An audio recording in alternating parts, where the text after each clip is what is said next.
Araw ng Lunes guys, bumabangon talaga ako araw-araw 4 AM pa lang. Nagplantsa agad ako ng mga uniform nila dahil hindi ako nakapagplantsa noong linggo.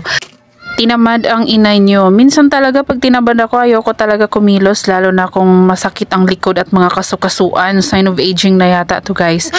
Nasanay na lang din yan sila gumising ng 4 AM dahil kailangan dapat maaga pumunta doon sa sakayan. Grabe naman kasi mga estudyante dito guys, ang dami, paunahan talaga makasakay sa tricycle. Yung iba 5 AM pa lang maririnig mo na ang tunog ng mga yapak ng sapatos. Kapag late ka na makarating doon sa sakayan, late ka din makakarating sa school. Maaga pala pasok nila guys, 6 AM, okay na rin para masanay. 3 munang pares pala ng uniform plinansya ko dyan guys, mamaya na yung iba. Fast forward guys, bumaba na kami at hatid ko na yan sila sa sasakyan. Pagdating namin ay marami na din mga estudyante nakaabang ng mga sasakyan. Bukod sa tricycle, may tinatawag sila dito na badya.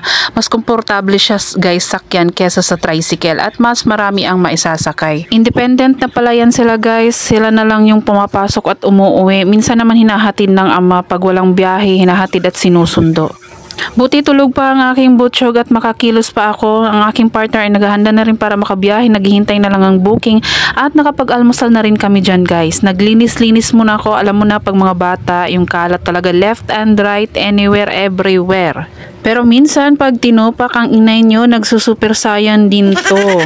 Pag hindi super saiyan, rapper din tong inay ninyo, pero okay na lang guys dahil part yan ng pagiging nanay. Hindi naman kasi palaging ganito dahil lumalaki din sila at paglaki nila, may kanya-kanyang buhay na din sila.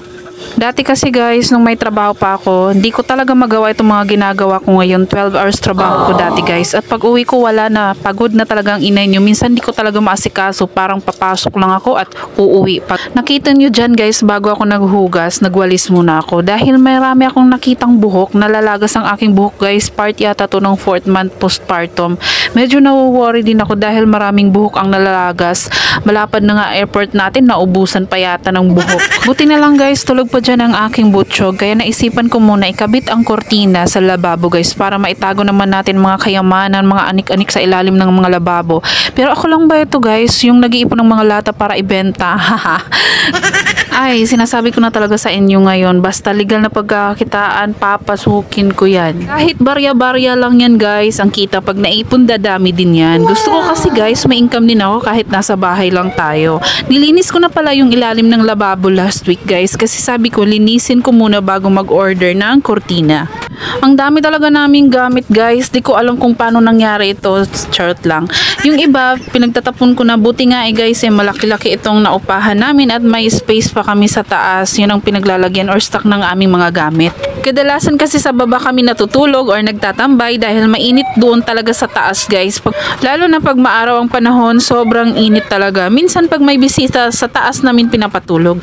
Ayan na guys, ang resulta, nagmukha ng lababo talaga guys. Marami-rami na din akong naikwento sa inyo, kaya hanggang dito na lang muna. Maraming salamat sa panonood at ingat lagi!